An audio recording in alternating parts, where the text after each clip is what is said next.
Well, most of the country tonight is under some form of stay-at-home order to prevent the spread of the coronavirus. Schools are closed, sporting events canceled, and 2 weeks ago the president said he hoped the nation would reopen by Easter. But that's not going to happen.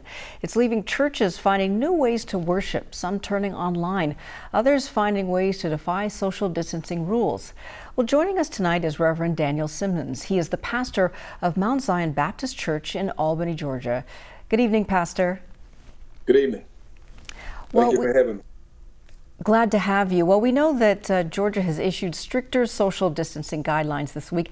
How will that impact your services? Well, actually, we have not had services since March 8th.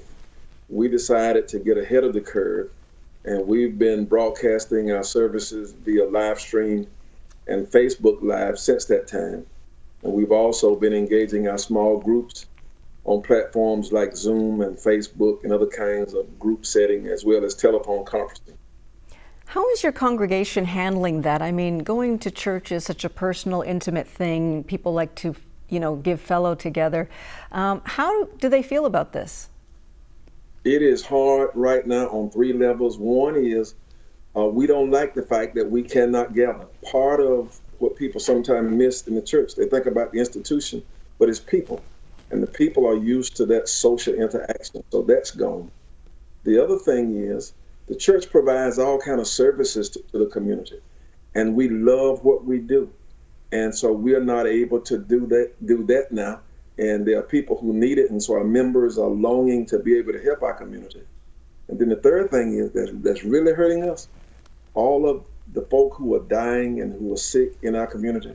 And as a church, we cannot touch them with the personal touch and comfort that we are accustomed to. Such a difficult thing to go through. And what about Easter? Easter is coming up. How will you handle that when so many people look forward to that special time? Yeah. Again, that's one of those very painful things for us. It is, for me, the highlight of the Christian calendar. And so we are trying now to come up with creative ways for us to do Easter, an Easter service that allows people to have some kind of contact with other folk. We don't know exactly what that is yet, because we do want to honor what the governor has said.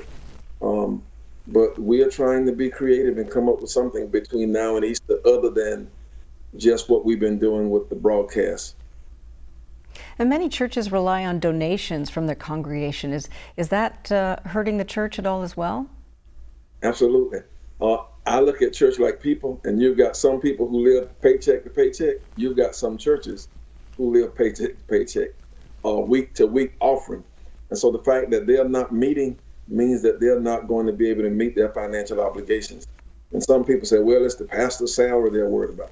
It's more than the pastor's salary. There are other financial obligations the church has, mortgages and utility bills and insurance, etc., that won't be paid. And of course, church has employees. Church where I pastor, for example, we've got about 26 employees, full and part-time in the various ministries we have. And we've got to be able to pay those people, and so we are striving real hard to be able to do that. And it hurts the church when we cannot meet. But thankfully, God got some people who are able and willing to continue to give in spite of not gathering, and that's been happening so far. Don't know how long that will last, but right now, people are continuing to give.